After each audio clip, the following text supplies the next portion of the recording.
नहीं है। कोई मनोरंजन, नाच गाना, गीत, नारेबाजी, इस सब चीज़ का कारण है। अम्बेडकर जयंती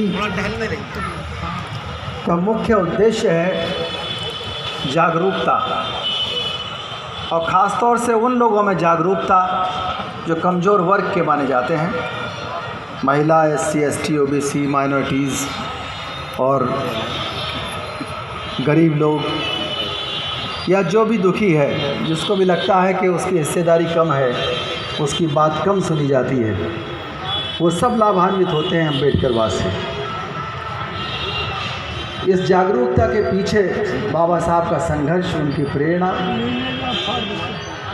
उनके द्वारा दिया गया संविधान, उनके द्वारा दिखाया गया बुद्ध का रास्ता, और किस तरह संभल करके उन्होंने जीवन में उपलब्धियां हासिल की, कितने धैर्य का परिचय दिया। ये सारी चीज़ें पूरी दुनिया के किसी एक ही आइकॉन में अगर मिल सकती हैं तो विश्व में कोई दूसरी जीवनी ऐसी नहीं है। बहुत से जीवन ऐसे हैं जिन्होंने आर्थिक क्षेत्र में उपलब्धियां हासिल की, कुछ लोग ऐसे हैं जिन्होंने युद्ध जीते, बहुत से महान लोग ऐसे हैं जिन्होंने किसी खेल के द्वारा उपलब्धियां हासिल की हों। बाबा साहब ने महानता की और श्रेष्ठ व्यक्ति की एक परिभाषा दी। उन्होंने कहा, कोई भी व्यक्ति जिसके अंदर गंभीरता है और बौद्धिकता है, वो श्रेष्ठ व्यक्ति हो सकता है। और श्रेष्ठ व्यक्ति आप हो सकता है 24 घंटे के अंदर हो जाए, आपकी कोई बात पूरे दुनिया को पसंद आ जाए, आपने कोई खोज कर ली, आपने विश्व कप जीत लिया किसी खेल के अंदर, कोई किताब लिख ली, बेस्ट सेलर हो गई, आपकी गिनती श्रेष्ठ लोगों में। लेकिन अगर किसी व्यक्ति की महानता को आंकना है तो उसकी बौद्धिकता और उसकी गंभीरता के साथ उसके व्यक्तित्व के अंदर एक मोटिवेशन होना चाहिए, सोशल डायनामिक्स का।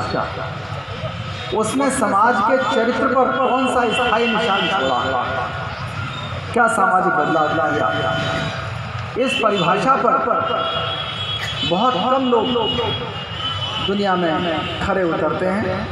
भारत में बुद्ध हों, ज्योतिबा फुले, सावित्रीबाई फुले, और खुद बाबा साहब डॉक्टर अम्बेडकर, जिन लोगों की उपलब्धियां एक क्षेत्र की नहीं थी, उनकी उपलब्धियां सामाजिक, आर्थिक, राजनीतिक, धार्मिक, सांस्कृतिक सभी क्षेत्रों में एक ऐसा निशान छोड़ना था जो युगों युगों तक बाबा साहब की महानता की पहचान बढ़ती जाएगी। लोग आएंगे जाएंगे, बड़े बड़े पद पाएंगे, बड़ी खोजें करेंगे, बड़ी किताबें लिखेंगे, बड़ा प्रभाव छोड़ेंगे, लेकिन एक स्थायी निशान समाज के क्षेत्र पर छोड़ना, ये बड़ी बात है। बाबा साहब का जो जीवन है वो शिक्षा के ऊपर आधारित रहा। उन्हें बहुत पहले मालूम पड़ गया था कि अगर हमने प्रासंगिक शिक्षा नहीं ली, अंतर्राष्ट्रीय स्तर की शिक्षा नहीं ली, तो हम उन चीज़ों से, जो बाधाएं, जो डिस्क्वालिफिकेशंस, जो कमियां हमारे ऊपर लादी गई है, हम उनसे लड़ नहीं पाएंगे। और उसका आधार कोई दान दक्षिणा नहीं थी, उसका आधार था सेल्फ हेल्प, खुद की सहायता की, सेल्फ नॉलेज, खुद ज्ञान प्राप्त किया, सेल्फ एलिवेशन और सेल्फ रेस्पेक्ट, खुद को ऊपर बढ़ाइए, खुद को बुलंद करिए, और इतना बुलंद करिए, इतनी मेहनत करिए। विद्यार्थियों को खास तौर से इंगित कर रहा हूँ, इशारा कर रहा हूँ इतनी